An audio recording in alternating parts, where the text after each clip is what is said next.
Buenas noches, amigos. Una vez más, el programa semanal de culturadigital.p. Mi nombre es Sandro Marcone. El tema de la semana es aprendizaje digital. Aprendizaje digital. Discúlpenme los minutos de atraso. Estuve hace poco actualizando el sistema operativo de mi computadora y eso me obligó a hacer varias modificaciones y varios cambios.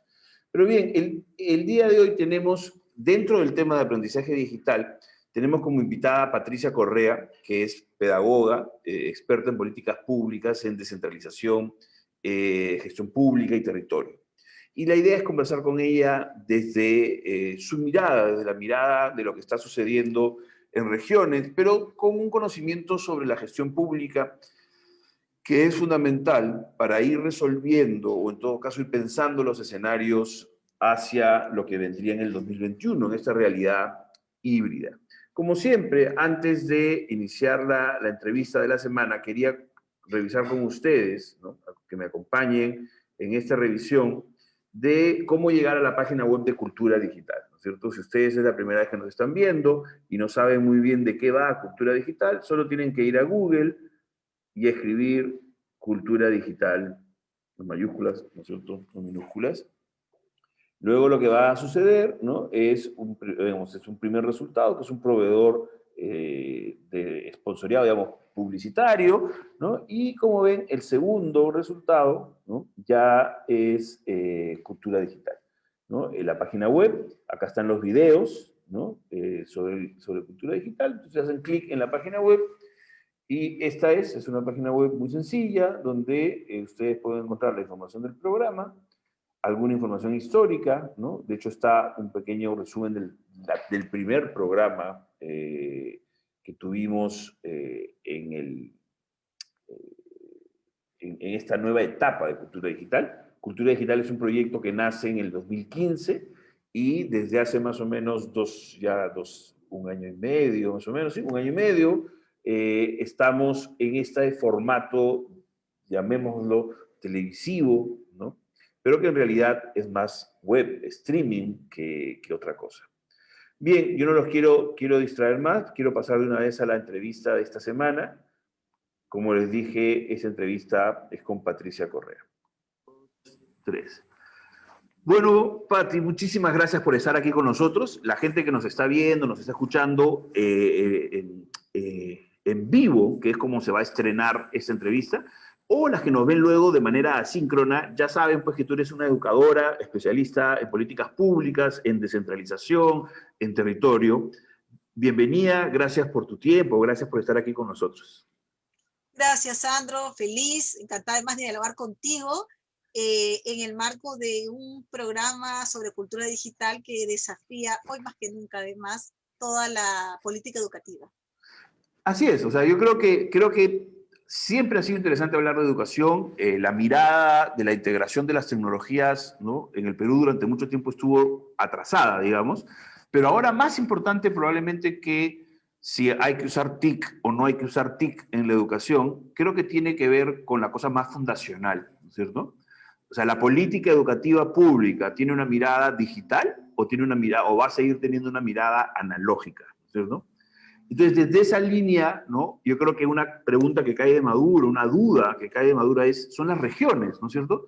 ¿Cómo se ha vivido este servicio educativo de emergencia en las regiones, fuera de Lima, el aprendo en casa, ¿no es cierto? ¿Cómo ha funcionado desde tu mirada, desde tu perspectiva, desde tu conocimiento? Bueno, estás lanzando preguntas además que aparentemente tienen respuestas fáciles, pero una primera cosa que me parece central es que hablar de regiones no nos da la fineza del análisis, como por ejemplo hablar de territorios. ¿Por qué? Porque nosotros estamos acostumbrados siempre a hacer un balance, a referirnos de qué pasó en las regiones, en los 24, 25 gobiernos regionales, ¿no? Que son las circunscripciones territoriales de departamento, en realidad. Y Lima, inclusive, no es vista como una región, y es una región. Entonces yo me voy a referir, a propósito de tu pregunta, a responderte desde los territorios, que creo yo que es como se está viviendo a partir de la experiencia de lo que veo y de lo que también los propios testimonios de de los docentes, de distintos actores. Incluyen alcaldes, digamos, los gestores también educativos que han ido compartiendo esta vivencia. Y un primer punto que creo que es importante ponerlo en la mesa es que este escenario, digamos, ha planteado o se ha vivido de distintas maneras porque hay un desafío de quienes han accedido a, digamos, a recursos digitales, a las plataformas, y hay otros que no. Entonces, estos otros que no han accedido en estos tiempos de pandemia al servicio educativo en realidad están desvinculados.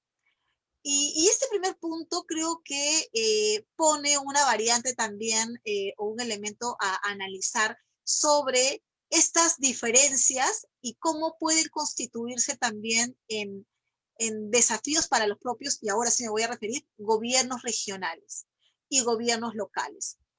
Entonces, no es solo el acceso a las plataformas, sino también es la necesidad de tener un mecanismo de conectividad y con ello la consecuencia también para muchos de la desvinculación educativa, los maestros, sabemos, desafiados también frente al escenario de todos tener que manejar tecnologías de la información, porque sin ello no hay forma de conectarse con los estudiantes. Entonces, en cada actor, yo diría, además de cada territorio, se ha experimentado un conjunto, digamos, de impactos y también de desafíos que se abren, ¿no? Entonces, por ese lado, creo que la pregunta es grande y que creo que en docentes, por ejemplo, en territorios rurales que trabajan, pero que y se han quedado en los territorios rurales, han estado mucho más desafiados, han tenido que apelar a distintas maneras para conectarse. Pero hay docentes que están en zonas urbanas con acceso a Internet, entonces han sido otros los desafíos. No quiere decir que no hayan sido los mismos, creo que nadie la ha tenido fácil en este contexto, ¿no? Sí, amigos, como ustedes ya saben, la entrevista es grabada, ¿no? Pati y yo conversamos durante estos días y el programa es en vivo. Y esto nos permite ir haciendo como una meta entrevista, ¿no? Yo estoy comentando y hablando de algunas cosas que están sucediendo, ¿no? Durante la semana. ¿No? Pero no solamente eso, sino también hacer una reflexión que tiene que ver con uno de los grandes aprendizajes de esta entrevista, era esta mirada entre cuando hablamos de las regiones, ¿no es cierto? Y cuando hablamos del territorio, y cómo definir el territorio del gobierno regional, ¿no es cierto? Y cómo son cosas distintas, ¿no? Yo se lo comentaba y seguramente de repente lo vamos a conversar más adelante, pero muchas veces el centralismo no solamente se puede definir entre la capital de una región, ¿no? O la capital de un departamento y Lima, sino que en los distritos también lo sienten respecto a las provincias lo sienten respecto a las capitales de región. Esto es un tema importante. Y lo segundo, que era la razón por la que yo me quise detener un ratito en este punto, es algo fundamental, ¿no?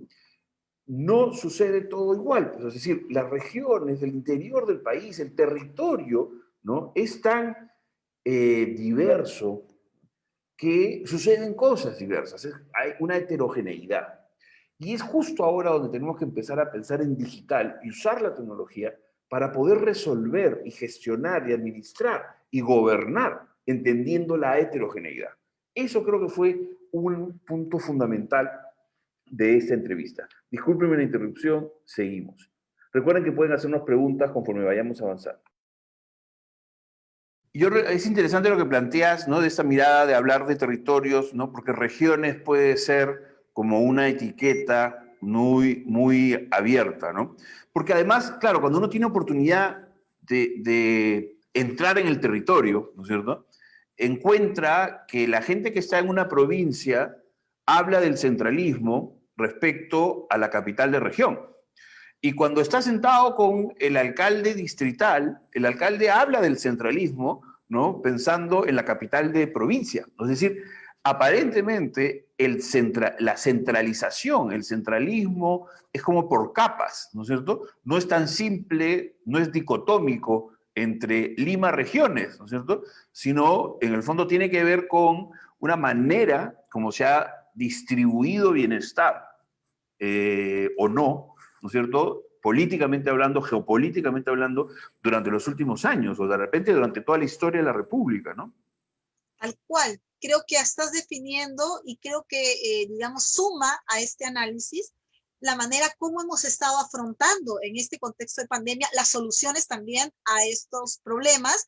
Y efectivamente, no estamos hablando de un centralismo solo Lima respecto a los territorios o las regiones o los gobiernos regionales o gobiernos locales, sino desde los propios puntos donde se toman decisiones, donde hay recursos, donde hay equipos que tienen que tomar decisiones para generar impacto en otros a favor, ¿no? A través de las políticas públicas, estas no se generan, ¿no? No se dan en esa relación, más con un término, además con un concepto muy interesante ahora que estamos felizmente trabajando mucho, que es el tema de la gobernanza, ¿no? Y por eso tiene mucho sentido hablar de gobernanza territorial, porque lo que hace allí es confluir las decisiones de política de gobierno, ya sea regional o gobierno local, distrital o provincial, con actores de sociedad civil, con actores privados, en fin. Allí hay una suerte de camino o escenario que necesitamos construir, y vuelvo a tu pregunta inicial, que se requiere para medir justamente el impacto de cómo se ha percibido esto, ¿no? Porque vuelvo a señalar, dependiendo de los actores, estos han tenido distintos matices, ¿no? Sabemos que ha ocurrido un impacto en todos, pero esos matices difieren para los maestros, por ejemplo, ¿no? En la encuesta docente 2018, antes de la pandemia, nosotros teníamos ante la pregunta sobre cuáles son los temas que les gustaría recibir para fortalecer sus capacidades a los maestros. En cuarto puesto, en cuarto lugar aparecía el tema de las TICs. Y es bien interesante. Hoy probablemente tú haces la misma pregunta y eso va a cambiar, porque ya es como una necesidad básica, un punto cero que los maestros tienen, ¿no? De la misma manera, me parece que en el tema de competencias con los estudiantes, hay otro tipo de componentes que se requieren desarrollar, ¿no? Y que los chicos y las chicas están desarrollando, pero que requieren ser vistas y trabajadas pedagógicamente. Entonces, sí, por ejemplo, el hecho de que hoy trabajes en tu hogar, creo que también tiene un impacto distinto para todos, ¿no? Los actores Totalmente. educativos me refiero. Totalmente.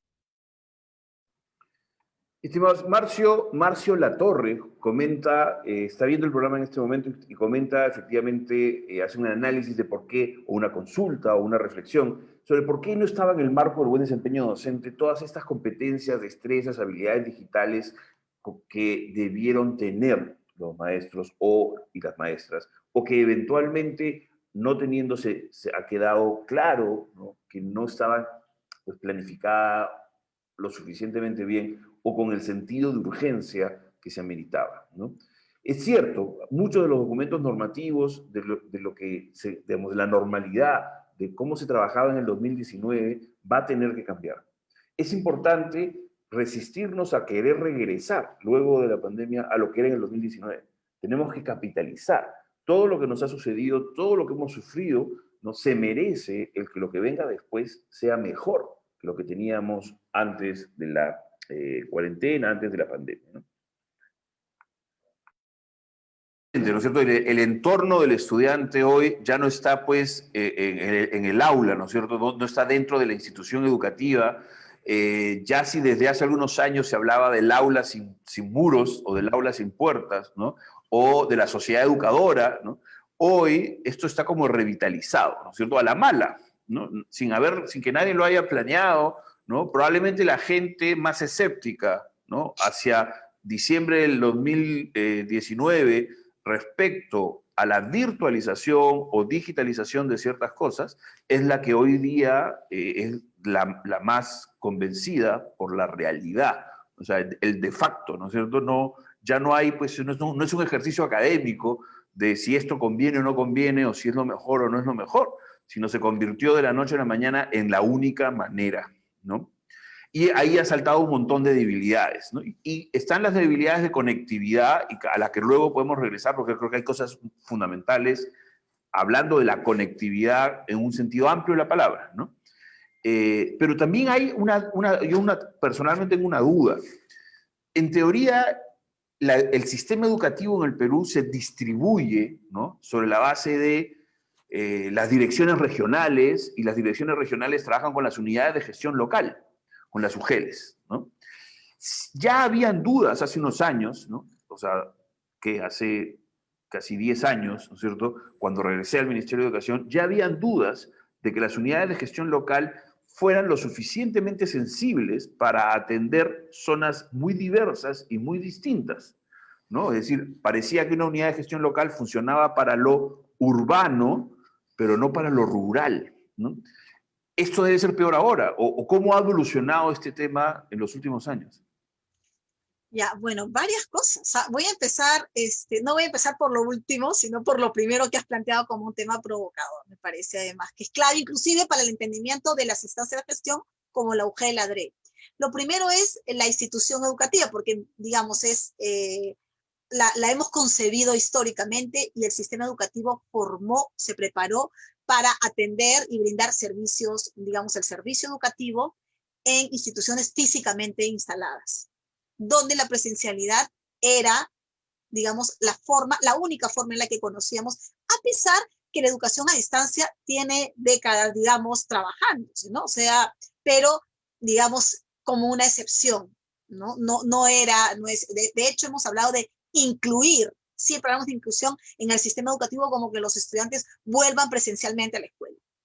Y hoy creo, a propósito de lo que señalas, estamos frente a, creo yo, a ir mirando diversas formas también por los contextos territoriales que has puesto en la mesa también, a esta idea también de que las instituciones educativas no solo son físicas, no son, digamos, para referirnos a local, ¿no? Porque técnicamente institución educativa es algo más grande, sino esta institución educativa virtual que estamos construyendo, porque hoy se está brindando un servicio o no, pero bajo esta modalidad virtual, que no la estamos estudiando, o sea, la hemos puesto allí porque era importante plantearla de la noche a la mañana, lo tuvimos que hacer, lo hicieron muchos países, y entonces ahí viene la pregunta, ¿cómo damos soporte, cómo analizamos, cómo a partir de una lectura real de lo que está ocurriendo, el impacto, nuestras instancias de gestión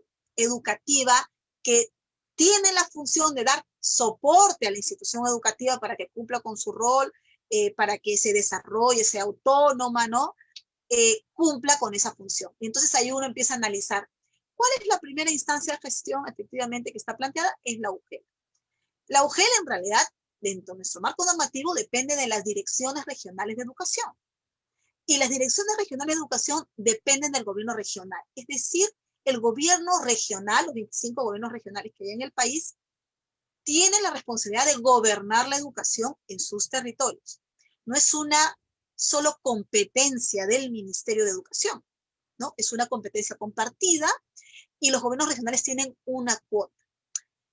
Y el otro punto que yo quiero incorporar es también el rol del gobierno local, porque en esta idea también de mirar territorios, uno sabe que el gobierno local tiene un rol, lo ha tenido siempre, aunque la norma no lo explicita, no reconoce muchas cosas, sí abre, sí tiene una responsabilidad en educación. Si puedo resumir en algo a tu pregunta, creo que hemos ugelizado las respuestas a los problemas del sistema educativo. Le hemos cargado a las unidades de gestión educativa local muchas de las cosas porque aparentemente están más cercanas a la institución educativa. De hecho, las instituciones educativas dependen de la SUGEL, ¿no? Que son del gobierno regional, de los gobiernos regionales, y en Lima Metropolitana es la excepción, porque en Lima Metropolitana no se ha descentralizado todavía. Las instituciones educativas en Lima dependen del Ministerio de Educación. Así es. Entonces, la pregunta efectivamente si debemos tener para distintos modelos, para las zonas urbanas o rurales, yo creo que este escenario nos ha planteado de mejor manera algo que ya se venía discutiendo. Necesitamos distintas modalidades de gestión porque nuestros territorios son distintos. ¿Hemos avanzado en eso? Sí. Hay intentos, hay buenas experiencias, de trabajo. Piura, por ejemplo, de las cuales siempre se ha puesto además como un modelo a mirar, ¿no? Crea estas instancias intermedias entre la UGEL y la institución educativa, donde además participan otros actores. Ahí tiene sentido, por ejemplo, la gobernanza local, porque ahí el gobierno local entra, porque el gobierno local tiene responsabilidad, como ahora hemos visto algunos ejemplos donde municipalidades han contratado internet para que todos sus chicos puedan tener acceso a él. Porque el gobierno local es Estado y tiene competencias, pero no está muy claro. Es como volver a poner todo nuevamente. Si pasa algo, miramos a la UGEL. Cuando hay más actores en el territorio, con competencias, con recursos que no se están aprovechando.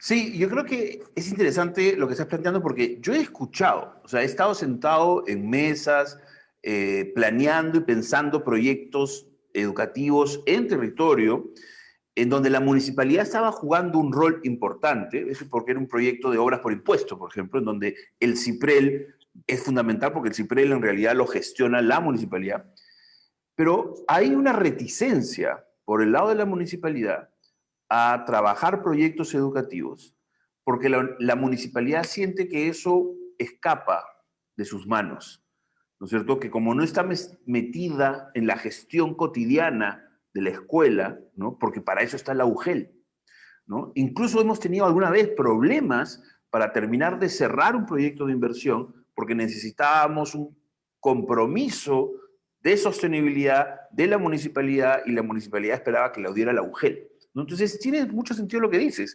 De alguna manera, cuando nos acercamos al territorio, hemos ugelizado las decisiones. O sea, es la UGEL la que tiene aparentemente una supracompetencia respecto al alcalde distrital. Y claro, es una locura. No hace sentido, no sé, o sea, ¿cómo nos pasó esto, no es cierto? Pero más allá de eso, ¿no? Yendo hacia lo que tú decías, a los modelos de gestión, creo que es interesante, Patti, porque cuando nos enfrentamos al servicio educativo de emergencia, ¿ya? ¿Qué es lo que estamos viviendo? No estamos viviendo aprendizaje digital, no, o sea, realmente estamos en un servicio educativo de emergencia que está usando medios físicos como puede, ¿no? Y eso incluye el internet, incluye la radio, incluye la televisión, ¿no? Nada está perfecto porque nada fue piloteado pues, en un laboratorio durante 6 meses y testeado, ¿no? Sino en semanas, ¡boom!, se lanzó. Pero ya va siendo momento para empezar a pensar en el 2021, ¿no es cierto? Ya va siendo momento para, usando la metáfora futbolística, para parar la pelota, ¿no es cierto? Y decir, ok, entonces ahora, ¿cómo vamos a hacer? ¿No? Y entonces ahí es donde yo creo que hay que escuchar, pues hay que escucharlo, todo esto que tú decías, porque además el espíritu de lo digital, ¿no? Una manera digital de pensar la gestión educativa, es como tú la planteabas. La tecnología nos permite gestionar la diversidad y entonces es una aliada, la tecnología es una aliada para poder tener N modelos de gestión. Una manera de pensar la gestión educativa analógicamente es pensar, homologuemos la realidad para que sea más fácil de administrar. ¿Sí? Lo que prima es la administración y no el valor educativo al usuario final. Eso que te acabo de decir, si no estuviéramos hablando de educación, si estuviéramos hablando en otro medio, lo llamarían transformación digital. Que está de moda, ¿no? Pero que en realidad, intuyo por lo que tú me dices, es algo que especialistas como tú venían planteando ya desde hace mucho rato.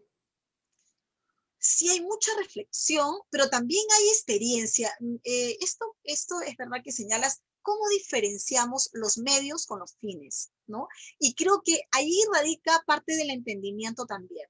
Y de las respuestas. Un primer punto que creo yo a propósito de lo que señalas es que probablemente siempre hemos necesitado utilizar las tecnologías de la información como medios, ¿no? Pero a veces los hemos convertido en digamos, la propuesta como respuesta y hemos perdido de vista al ciudadano, al servicio que queríamos brindar, el derecho que tienen a acceder, digamos, a una educación de calidad, en el caso de educación. Y para ello, hoy, para hablar de calidad de la educación, es impensable no tener una política pública que permita esta conectividad. No voy a hablar solo de Internet, que creo que tiene que ser, como se ha planteado hoy, un, digamos, derecho para todos, tenemos que avanzar hacia eso. Pero la conectividad es algo más grande todavía. Y eso también nos hace pensar en las diversas maneras de conectividad que podemos, mirando territorios diversos, dar respuestas. Entonces, cuando uno mira desde un nivel de gobierno como el nacional, donde tienen un encargo, o sea, ¿a quiénes les piden los resultados? Las tabletas es una política que se ha dado desde el Ministerio de Educación, una muy buena respuesta para cortar estas brechas, sobre todo porque está pensada en quienes nunca han tenido acceso o no podrían tener acceso, ¿no? Que son los estudiantes en zonas rurales. Esa es una decisión de política, creo yo, buena, ¿no? Ahí, en términos de, digamos, de equidad y todo, en un contexto como este, me parece algo prioritario, si quieres. Disculpen una vez más, hago una interrupción porque justo hablando de este tema de infraestructura y de acción, y de conexión y de acción de los operadores, Carlos Adriancén nos plantea en los comentarios, ¿no? Ahorita, sobre el rol de los operadores de infraestructura, los operadores de telecomunicaciones, ¿no? Nosotros, finalmente, la conversación con Patti no discurrió tanto en los temas de conectividad, aunque sabemos que es una restricción fundamental y es donde más hay que trabajar. El ministerio está trabajando, pero hay que trabajar mucho más, porque hay otros temas que queremos visibilizar, que también son importantes y que hay que tenerlos claros para poder resolverlos en el 2021. Porque es importante saber que aunque la conectividad sea perfecta, ¿no? Mañana, todavía vamos a continuar teniendo otros problemas. O sea, no hay que perderlos de vista. Pero hablando un ratito de conectividad, es importante entender que hasta antes de marzo del 2020 usábamos el Internet en casa como una cosa lujosa, como una cosa, ¿no? Un adicional, o sea, no era una cosa perentoria, no era como la luz y el agua. Luego de marzo del 2020, todos hemos aprendido, los usuarios, ¿no? Que el Internet podía ser una cosa tan importante como la luz y el agua, ¿no? Porque empezamos a trabajar, a estudiar, ¿no? O sea, incluso a divertirnos, porque tampoco podíamos salir, todo metido en un solo espacio, ¿no? Una especie de edificio virtual donde estaba la casa, el trabajo, la escuela, la universidad, todo. También hemos aprendido, y ahí hay una falla, nos ha fallado el órgano regulador de las telecomunicaciones. Nos ha fallado porque en su mirada de regulación nos ha dejado que nos den Internet con el 40% de, ¿no? Decir, te doy 100, pero en verdad te doy solo el 40% de 100. No lo sentimos, no era tan evidente, solo los que eran usuarios muy intensivos se daban cuenta, ¿no? Pero a partir de marzo de 2020 lo empezamos a decir. También nos ha fallado porque no solo nos permitió que nos vendieran así, nominalmente algo, es decir, nos generaban la expectativa de 100, pero nos daban 40, sino porque además también no obligaba a reducir asimetrías de información y que todos nosotros entendiéramos lo que era una tecnología asimétrica, que era lo que nos daba. El ADSL, ¿no? El SPIDI que tenía hasta esa época, hasta marzo de 2020, una buena parte del mercado, era una tecnología asimétrica. ADSL, la A de ADSL, ¿no es cierto?, viene de asimetría. ¿Qué quiere decir? Que la información baja a una velocidad y sube a una velocidad muy pequeña.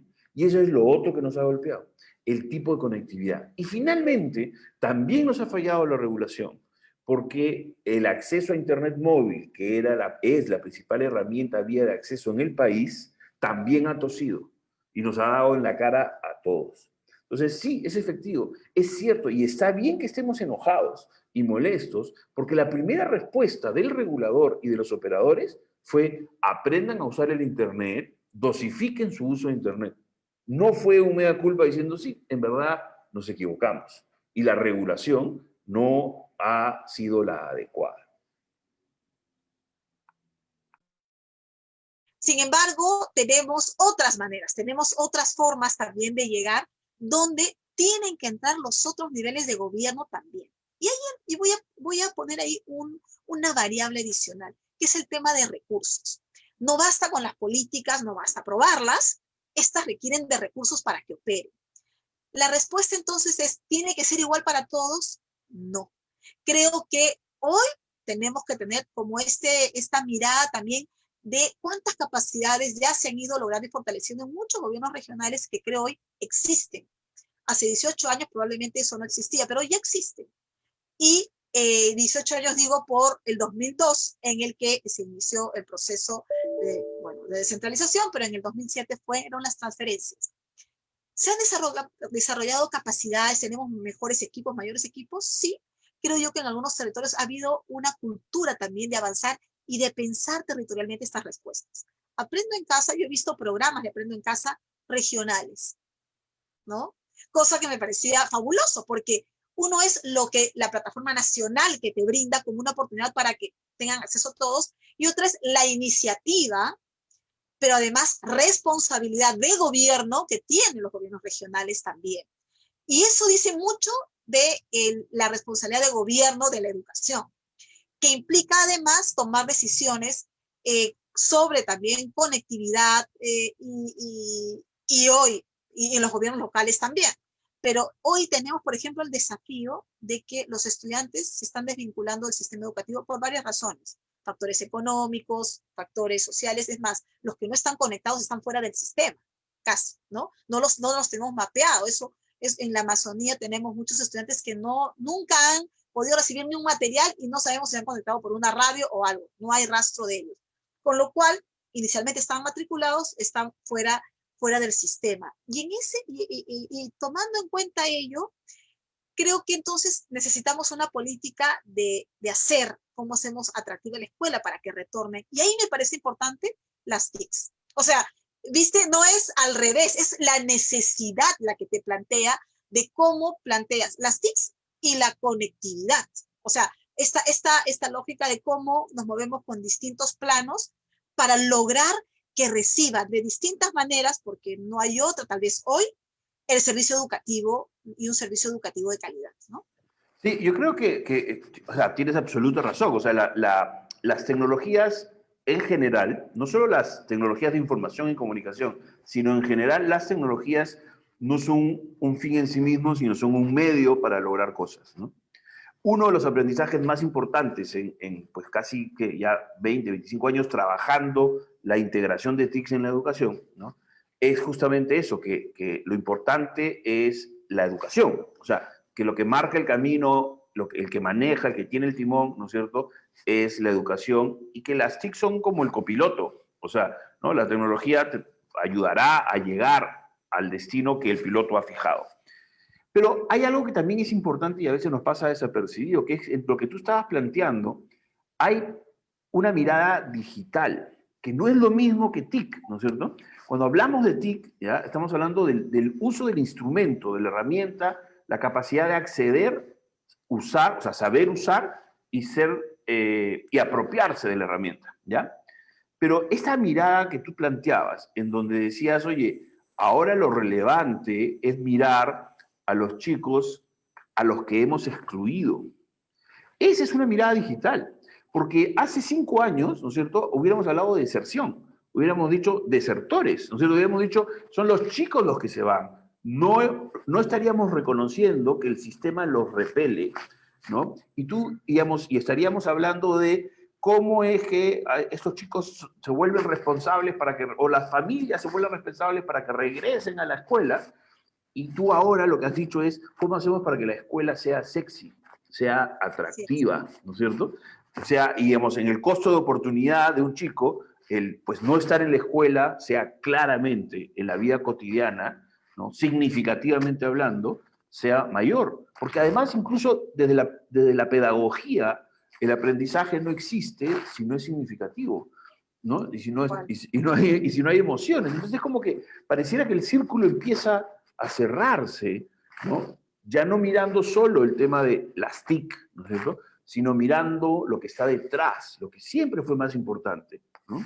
Particularmente... O la SUGEL, ¿no? Que es tal cual, o la SUGEL, o las TICs, o todo lo que está alrededor que tiene que contribuir a que los chicos y chicas, los niños y niñas puedan recibir un servicio educativo, además, que tiene varios elementos, pero que el servicio educativo tiene que ser considerado además de manera integral. Una cosa que a propósito de lo de sexy o atractivo, que me gusta mucho usar, es porque normalmente hemos construido nosotros nociones y conceptos, así como se ha señalado lo de, digamos, deserción, y la deserción tiene una carga en la responsabilidad en el estudiante más que en el propio sistema.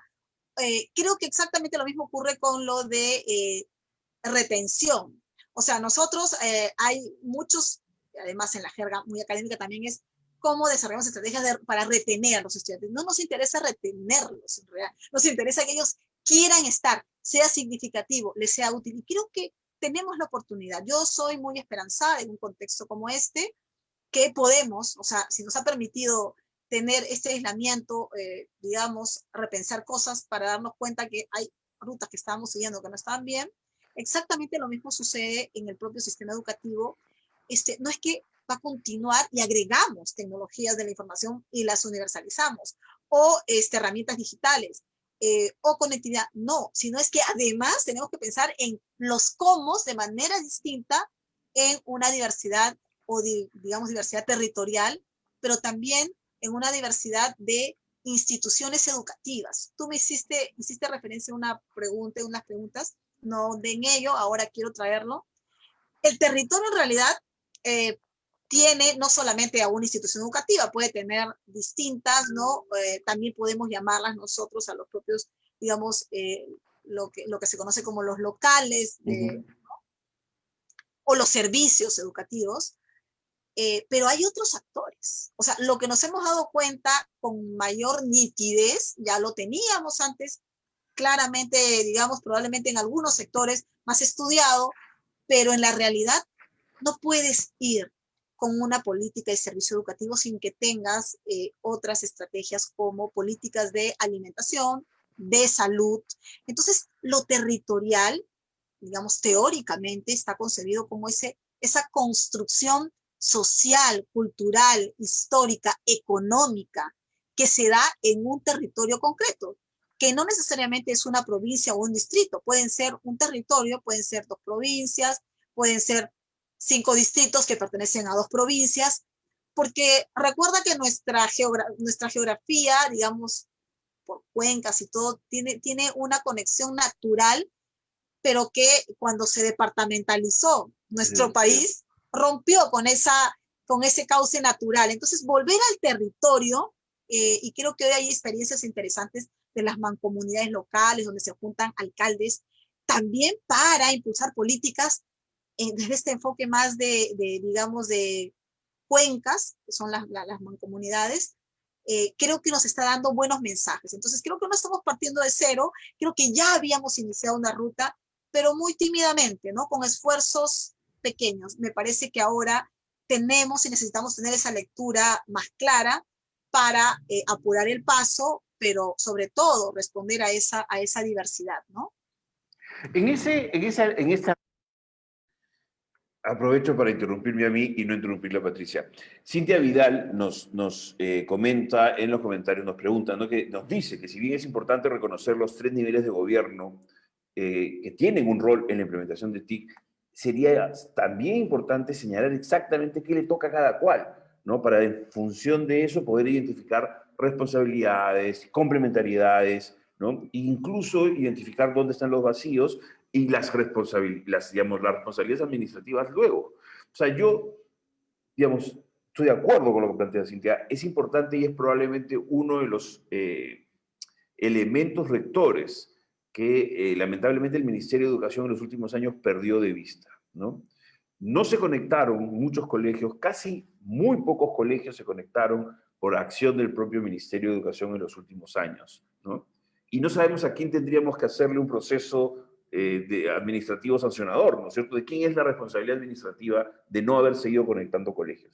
Pero más importante que eso es que si el Ministerio de Educación hubiera decidido no conectar colegios directamente, dejar de hacerlo o no seguir aumentando, ¿no? la masa de colegios conectados, porque en realidad lo que estaba haciendo era rectoría y estaba definiendo estándares y estaba haciendo asistencia técnica para que los gobiernos regionales, provinciales, distritales tuvieran claro qué hacer, hubiera sido otra la historia, ¿no? Entonces, por ahí va el camino, ¿no es cierto? Regresamos siempre a lo mismo. Lo que hemos vivido no podemos dejarlo pasar sin quedarnos con los aprendizajes de fondo. Y los aprendizajes de fondo no tienen que ver con el uso del Zoom. Los aprendizajes de fondo tienen que ver con la mirada digital de los problemas, con el reconocer que somos heterogéneos y que necesitamos distintos modelos de gestión para cada realidad, distintas soluciones. Y más bien, en vez de tratar de arriba hacia abajo, ¿cierto? Es decir, de Lima hacia el territorio, definir las soluciones y entregarlas, ¿no? Llevarlas por helicóptero, más bien observar cómo es que están resolviéndose las cosas en el territorio, mirar, sacar las mejores prácticas, y yo creo que ahí lo que hace FONDEP es muy importante, sacar las mejores prácticas, ¿no? Visibilizarlas y mirar cómo se podrían replicar. Esa es una agenda fundamental. En esa misma línea creo que lo que comenta Carlos Adriancén sobre la oportunidad para crear contenidos regionales. Creo que el Aprendo en Casa versión 2.0 tiene que ser una versión con contenidos distribuidos. Tiene que seguir siendo multimediático, ¿no? No solo apostar en el Internet, ¿no? Pero tiene que tener contenidos distribuidos. Eso es una herramienta fundamental. Solo eso va a permitirnos desarrollar competencias y capacidades para generación de contenido pedagógico. Ojo, el desarrollo de contenido de recursos pedagógicos digitales es una quimera que en el Perú existe desde hace 20 años, ¿sí? Y no ha sucedido. Entonces tenemos que tener claro que no solo con desearlo va a pasar, no tenemos que pensar cómo organizarlo, no planificarlo. Perdonen. Ruta que tú mencionas, ¿no? En este camino, ¿no? Hay dos cosas que yo quería comentar. Una tiene que ver con algo que yo la llamo, la siento como la educación cautiva, ¿ya? Y viene de un término que tiene que ver en verdad con el marketing, ¿no? Cuando hay un concepto, cuando tú tienes a un público fácil de llegar, o sea, un público que no te puede evadir, se le llama mercado cautivo, ¿ya? Y pues hay estrategias de marketing que te hacen entrar a un mercado cautivo que son distintas a un mercado que no es cautivo. Yo me imagino cada uno de los 7 millones de alumnos de la educación peruana eran un mercado cautivo. Cada docente no se tenía que ganar día a día la relevancia sobre la base de esfuerzo y calidad su audiencia. La audiencia estaba obligada a entrar a la clase, al aula física, y era muy fácil detectar cuando no estabas en el aula física, ¿no es cierto? Y buena parte del sistema educativo estaba detrás de que tú estés en el aula física. ¿Qué sucede exactamente estando en el aula física? ¿No? No teníamos tan claro, pero tenías que estar en el aula física, ¿no es cierto? Y eso ha saltado cuando los maestros, en el mejor de los casos, han logrado tener conectividad con sus alumnos a través de una sesión síncrona como la que tenemos ahorita tú y yo, ¿no? El maestro extraña el instrumento de asegurarse que el chico esté en el aula, nuevamente trabajando sobre el concepto de mercado cautivo. Es decir, alguien a quien no tengo que convencer porque per se tiene que estar aquí, ¿no es cierto? Yo creo que una de las cosas que la pandemia trae, ¿ya?, que son interesantes, es esto, este concepto en donde la escuela tiene que ser sexy, tiene que ser atractiva, el sistema educativo, también el docente, el maestro, la maestra, tienen que tener las condiciones que le permitan perfeccionarse profesionalmente, no para repetir un discurso de memoria del que ha venido siendo los últimos años, sino para poder ser innovador, creativo y hacer una narrativa atractiva. No vamos a tener profesionales capaces de hacer eso, pedagógicamente hablando, ¿no?, en las condiciones estructurales a las que hemos tenido el magisterio en el país, ¿no es cierto? Hay una mirada también de lo que el docente debe hacer, pero también lo que tiene que hacer el director, la UGEL, el gobierno regional, el Ministerio de Educación, ¿no? Tenemos que aceptar, creo yo, no sé si estoy siendo iluso, que necesitamos tener profesionales de élite como maestros en las escuelas del Perú. Bueno, tocas un tema, además, que tiene varias aristas, ¿no? Y me gusta mucho además la entrada y que la planteas porque en realidad es en función del estudiante, del desafío que tiene el maestro de reinventarse. Y justo estos últimos meses yo he tenido parte de esos diálogos con los docentes pensando en algo que me parece fundamental. A ver, para que ocurra ese docente, para que ocurra que en el país tengamos nosotros docentes con competencias, con manejo de herramientas, con estas capacidades que permitan hacer atractiva la escuela, porque ojo, para atraer la escuela, digamos, no es que tengas una infraestructura bonita o que todos puedan acceder a una computadora, no, es la relación con el maestro y por eso me parece fundamental considerar el rol del maestro, que en algún momento, bueno, ya se ha empezado a hablar que, sobre todo en superior, necesitas plataformas y menos docentes, digamos, ¿no? En realidad no, yo creo que hoy por el contexto, necesitas más que nunca maestros y maestras.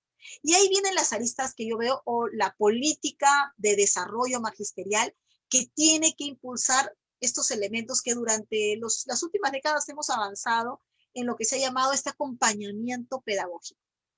Y tenemos la encuesta docente 2018, en fin, te da datos de por dónde los docentes van sus intereses, ¿no? De hecho, las políticas de acompañamiento, de formación. Sin embargo, me parece que hay un elemento que es central para hacer atractiva la escuela desde los maestros. Es que los maestros también sientan que es atractiva para ellos. Y eso tiene que ver con toda esta política de bienestar docente. Es decir, inspirado, motivado, a lo que tú llamas docentes de élite que inspiren a otros, que estén a la vanguardia, se requiere, y en realidad todo el magisterio tendría que serlo, como país, esa es la aspiración.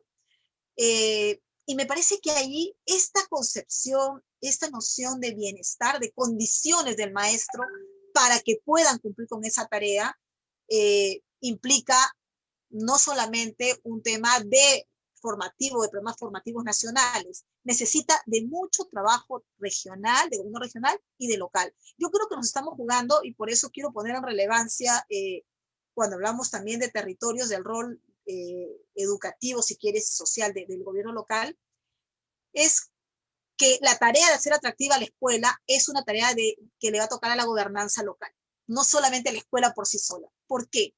Porque hay escuelas en el país o locales escolares, ¿no? Físicos, para poner el ejemplo, que tienen condiciones de infraestructura, agua, desagüe, por decir algo.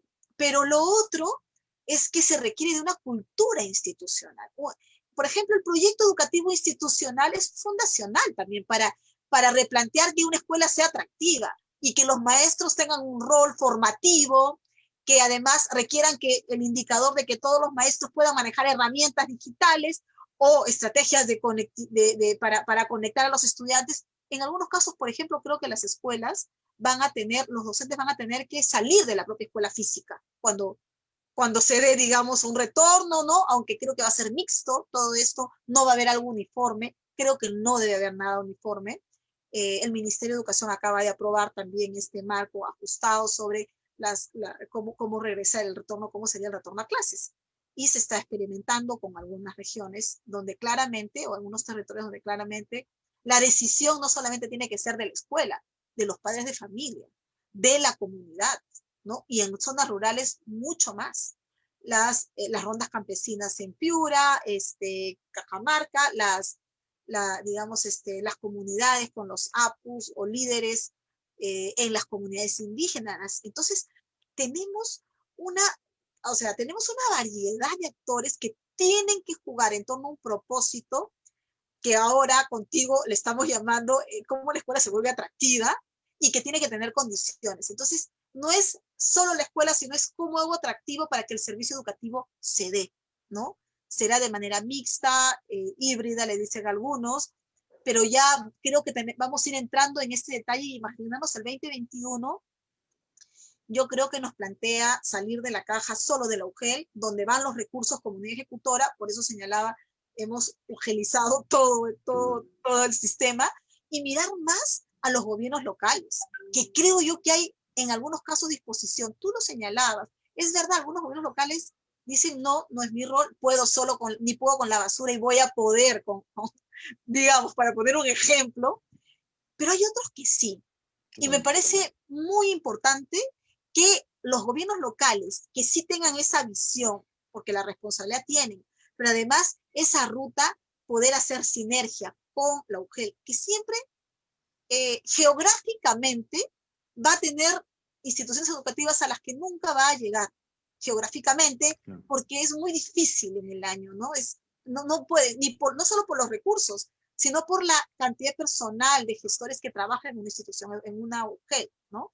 Entonces, crear mecanismos intermedios, que en algunos casos los gobiernos locales asuman algunas competencias, digamos, o desarrollen algunas otras que hasta ahora no lo han hecho, creo que es pensar fuera de la caja. Y creo que ese es el desafío, porque es conectividad, recursos, pero también es condiciones para que los maestros y maestras puedan sentir que el territorio es atractivo para ellos hacer atractivo el sistema educativo. Es algo de ida y vuelta. Nosotros pedimos desarrollar habilidades socioemocionales en los docentes, pero los docentes no fueron formados ni fueron acompañados en ese trabajo de equipo, ¿no? Asertividad, en fin. Y ahí, o sea, has puesto el tema, Sandro, y creo que da para una conversación más grande, pero por eso al inicio decía, son varias aristas. Es totalmente, o sea, yo creo que además, nuevamente aprovecho a interrumpirme a mí y no a Patricia, que está genial, ¿no es cierto? Hay algunas preguntas importantes. Daniel Lengua, ¿no?, plantea, dice, hay una palabra de moda que es disrupción, ¿no? Disruptivo, disrupción. ¿Qué es exactamente? Y creo que aprovecho lo último que dijo Patti, porque en el fondo lo que ella está planteando, digamos, lo disruptivo es algo que nos saca de la curva, o sea, que, ¿no?, uno puede vivir de esta manera y conforme pasan los años, vamos, irá avanzando. Pero, y tú puedes, claro, puedes decir, cada vez estoy mejor, porque la curva, ¿no?, se mueve de esta forma. Algo disruptivo es algo que mueve toda la curva, o sea, que mueve todo el escenario. Es una solución, ¿no es cierto? Es una forma de mirar el problema absolutamente nuevo y que genera cualitativamente una situación mucho mejor, ¿no es cierto? Pero no estamos hablando de un pequeño cambio, ¿no?, sino estamos hablando de algo absolutamente nuevo y con muchísimo impacto, ¿no? Esa es la manera como creo que en el contexto se utiliza el asunto de lo disruptivo. Aprovecho también para contestarle a Gloria Gárate, Gloria Marlene Gárate, ¿no?, que claro, habla de los jefes que nos llenan de informes y papeles insulsos, ¿no es cierto?, que no nos permite explorar, innovar y crear. Y eso tiene que ver con lo que hablábamos con Patricia Correa, con Pati hace unos minutos. Justamente el recuperar, el aprender, el sacar de esta dura etapa que nos ha tocado vivir, la mirada digital y no quedarnos en el uso de la tecnología. No se trata de la integración de las TIC, del uso de las TIC, se trata de una mirada nueva, si quieres, Daniel, una mirada disruptiva, ¿no es cierto? En donde digamos, oye, si vamos a usar la tecnología, entonces hagamos que la tecnología genere la evidencia que se necesita y no estemos en esta locura, ¿no?, en esta vorágine de generar evidencia porque administrativamente, en alguna forma, de alguna lógica burocrática me la están pidiendo, ¿no?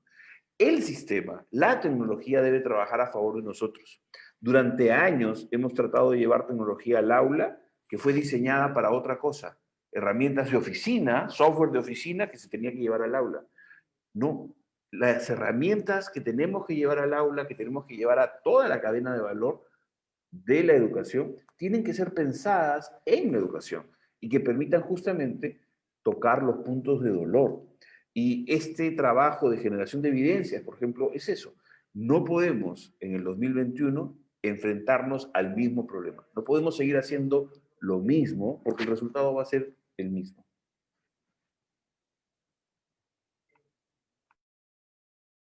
Lo que nos está pasando en el sistema educativo a raíz de la pandemia es algo que le tomó 4 o 5 años a las grandes corporaciones. Las grandes corporaciones que vienen persiguiendo, las grandes corporaciones del mundo, ya hablo de ellas porque es donde hay, pues, digamos, esta sensación de recursos ilimitados, ¿no es cierto? Las grandes corporaciones hace años que venían persiguiendo la transformación digital. Y los gurús, los futurólogos decían, si no te rediseñas, si no te reinventas, si no haces transformación digital, vas a desaparecer. Una de las primeras cosas que aprendieron, ¿no es cierto?, es que no era un cambio tecnológico, sino era un cambio cultural. ¿Sí? O sea, las grandes experiencias, ¿no? Después de tirarse encima muchísimo dinero en comprar mucha tecnología, las grandes conclusiones fueron, ¿no?, más asociadas a lo humanista, ¿no?, y a lo que llaman los gringos las soft skills, las habilidades blandas, ¿no es cierto?, que vienen a ser las habilidades de las humanidades, ¿no? Sí. Entonces, que no es nada nuevo en realidad. Pero No, no. a lo que voy es que una de las cosas que la pandemia también ha puesto en el sistema educativo, en el elemento cultural, tiene que ver con algo que es fundamental, y es la licencia social. O sea, socialmente tenemos que recibir y dar, digamos, recibir los gestores y dar la sociedad la aprobación para ponerle más recursos a la educación. Y no como dinero de inversión, no, el gasto corriente. El financiamiento de la educación no pasa solo por darle más dinero al Ministerio de Educación, ¿no es cierto?, sino pasa por entender que la calidad de la educación va a inflar el gasto corriente. Y esto puede sonar medio críptico para alguien que no tenga clara la gestión o la economía, pero es que si no aceptas que el principal insumo del servicio educativo es el maestro y al maestro se le paga todos los meses, ¿no es cierto? Es un gasto recurrente, ¿no? Vas a seguir mirando desde el Ministerio de Economía y Finanzas, ¿no?, la mejora de la educación sobre la base de la inversión y de cuántos proyectos de inversión pública hago, ¿no es cierto? Y cómo invierto ese dinero para ver cuál es el retorno, como que si el gasto corriente no tuviera un retorno también. Entonces, ahí yo creo que hay un elemento cultural importante que tiene como base el hecho, no solo de lo que tú mencionabas, de la cantidad de chicos que han quedado fuera porque no tienen acceso ni a radio ni a televisión, ni siquiera hablemos de internet, sino Sí. cuando tienen acceso, ¿no es cierto?, lo que le ha pasado a los padres, y yo lo vivo, o sea, yo tengo una hija de 5 años y no he sido capaz de poder incorporar en mi rutina el acompañar el aprendizaje de mi hija. Y no he sido capaz porque no soy un profesional pedagogo, ¿no es cierto? Entonces, y la gente, y los padres y las madres que lo han intentado, ¿ya?, y han mordido polvo en el camino, espero que se estén dando cuenta de que ser maestro de un niño o una niña de 5 años es una profesión. O sea, no es que el maestro se nace, ¿no es cierto? Tiene que haber una vocación, pero también tiene que haber un conjunto de cosas que hagan que los maestros quieran ser maestros, que sean respetados. Entonces, se ha reconstruido, quiero creer, que esos padres que han sufrido durante la pandemia, ¿qué significa hacerse cargo del proceso de aprendizaje de sus hijos? Deben estar mirando con otros ojos la carrera magisterial, ¿no es cierto? O deberían. Es muy interesante lo que planteas, porque esa relación padre de familia docente, que yo no la toqué, tú la has traído acá, me parece también relevante en justamente la idea de desarrollo docente y de bienestar docente, ¿no? Parte de digamos, de lo que los maestros y maestras se exponen también es a la presión respecto a lo que los padres esperan de la educación de los hijos o de lo que esperan que el docente haga con los chicos y chicas, ¿no?, en la escuela. Y califican bueno o mal profesor. Los padres de familia también tienen una opinión al respecto, ¿no?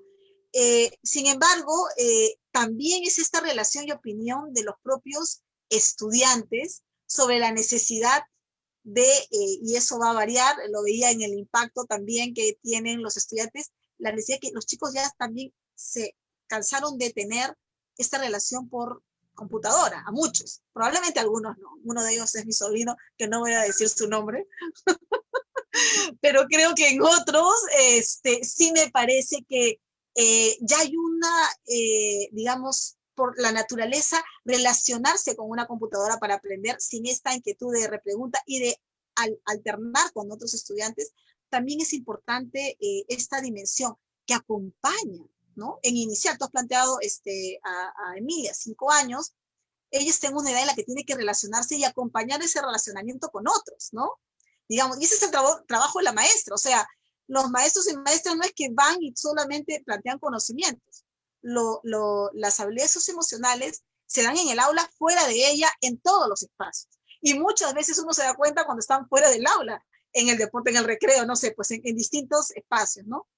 Y sí creo que esta dimensión también del maestro frente al manejo del uso de, digamos, de tecnologías de la información y lo que la pandemia está desafiando, creo que también es un desafío a los padres de familia de igual manera, ¿no? En distinto rol, y me parece que sí, tal cual tú lo señalas, creo que si hay, sin duda hay una mayor, digamos, conciencia del rol del maestro como profesión, además, ¿no? Como un profesional. ¿Eso qué implica? Que esto, yo siempre lo digo, las políticas públicas es lo que tú haces, pero también lo que no haces, ¿no? O sea, tomas una decisión de por dónde quieres ir y, a eso, y lo que no hiciste simplemente no se convirtió en la política pública, pero es una decisión. Y ese es el tema que creo que la pandemia también nos deja como desafío al sistema educativo peruano. Es que toda la parte de carga de conocimiento, nuestras evaluaciones censales estuvieron centradas en comprensión lectora, en matemática, y bueno, se incorporó ciudadanía luego, ¿verdad? Pero es como si eso fuera, digamos, nuestro referente. Y hoy sabemos que necesitamos también acompañar, evaluar, más allá de esos indicadores. Eso me parece importante porque estos indicadores no te definen si eres un buen o mal maestro. Te define que hay algunos conocimientos que estás desarrollando. Y esa carga es la que creo que hay que sacarla del sistema educativo. Creo que hay que abrir más bien la cancha para repensar. Me gusta mucho esta idea, digamos, más de docentes que entran a un sistema educativo donde están, digamos, motivados, reciben soporte, no solo de acompañamiento pedagógico, técnico, sino también este acompañamiento socioemocional que al tenerlo como maestro, sin duda repercute. No hemos visto acá todavía el tema de salud mental, pero el efecto que ha tenido esto, o sea, estar frente a una computadora mucho tiempo, Sandro, supongo que hay muchos estudios también, ¿no? Es decir, tener eso a toda una generación también te puede marcar. Entonces, sí creo que hacia adelante vamos a tener muchas cosas que investigar sobre el impacto que está teniendo este momento para tomar decisiones, ¿no? Sí, yo te agradezco, Pati, porque además casi ya estamos hace una hora conversando. Entonces, ya el tiempo nos ha ganado. Te agradezco con la generosidad que has tenido con tu tiempo. Creo que de alguna manera lo que habría que esperar, la mirada optimista de todo esto, es que se construya un sentido de urgencia, ¿no?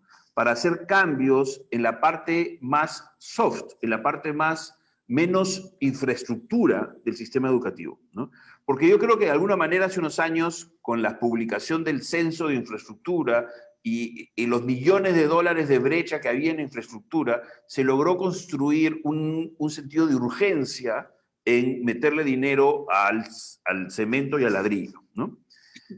Creo que la pandemia debería hacernos tener también un sentido de urgencia en todas las otras cosas que el sistema, que el servicio educativo implica, ¿no? Que tienen que ver con el entorno del estudiante, por lo tanto con la familia, que tienen que ver con las condiciones habilitadoras como la conectividad, el equipamiento, ¿no es cierto?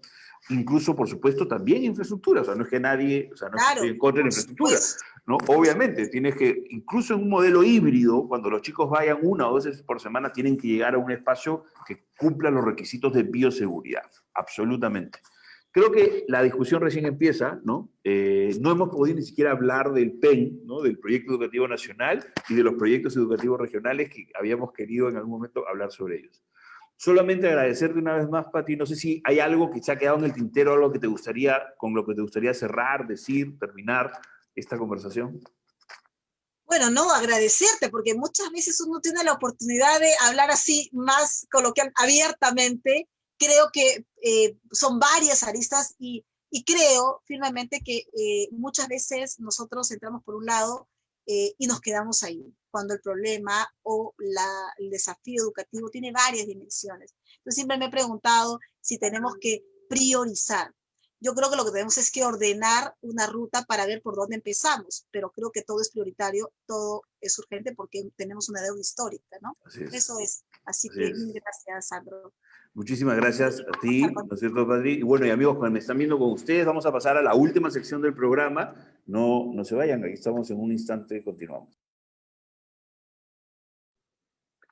Bueno, esa fue la conversación que tuvimos esta semana con Pati Correa. Como ven, los temas iban fluyendo, nos alejamos de algunas de las cosas que habíamos pensado y queríamos conversar originalmente, aparecieron nuevas, ¿no? Veo Pelusa que pide pues, la segunda parte, hay que convencer a Pati que venga, yo encantado, el tema del aprendizaje digital, de la transformación digital de la educación, es algo que para mí es fundamental. O sea, la sociedad de la información y el conocimiento, que es lo que este programa busca construir, llegar a consensos y empezar a discutir cómo vamos a hacer una sociedad más igualitaria, más equitativa, gracias a la mirada de lo digital, ¿cierto? Eso es lo que queremos, así que bienvenida, Pati, cuantas veces sea posible, acá estaremos abiertos a recibirte. Creo que una gran conclusión, ¿no?, es que lo que nos ha sucedido no puede llevarnos, en el mejor escenario, a regresar en el tiempo al 2019. Creo que por más que hay cosas que son fundamentales en la interacción, en la educación de nuestros hijos y que están en lo físico y que es importante empezar a pensar cómo es que vamos a regresar a la presencialidad en el 2021, ¿no? No podemos no pensar en eso. Sé que da miedo, sé que hay muchísima ansiedad, ¿no es cierto? Pero tenemos que pensar, no podemos sostener, ¿no?, por más que a mí me encanten las tecnologías, no podemos sostener, ¿no?, a un país con sus chicos encerrados. Los chicos y las chicas encerrados, no es viable, eso no, o sea, por más o mejor conectividad que exista, no vamos a resolver el problema en ese día. Entonces hay que pensar en cómo se organiza, ¿no? Y tenemos que ser muy exigentes en que esta solución, por supuesto, que tenga el cuidado de los maestros y las maestras y el cuidado de los chicos y las chicas y de las familias. Bueno, ha sido muy largo el programa del día de hoy, pero creo que absolutamente justificado. Yo les agradezco por una vez más por su paciencia, por estar aquí con nosotros, ¿no? Y creo que la conversación con Patricia fue espectacular. Pues el fin de este programa, y siempre lo digo, no es más que el inicio del programa de la siguiente semana. Los invito, los invito a estar con nosotros el jueves, el próximo jueves a las 7:30, para seguir conversando sobre cultura digital y sociedad de la información. Muchísimas gracias.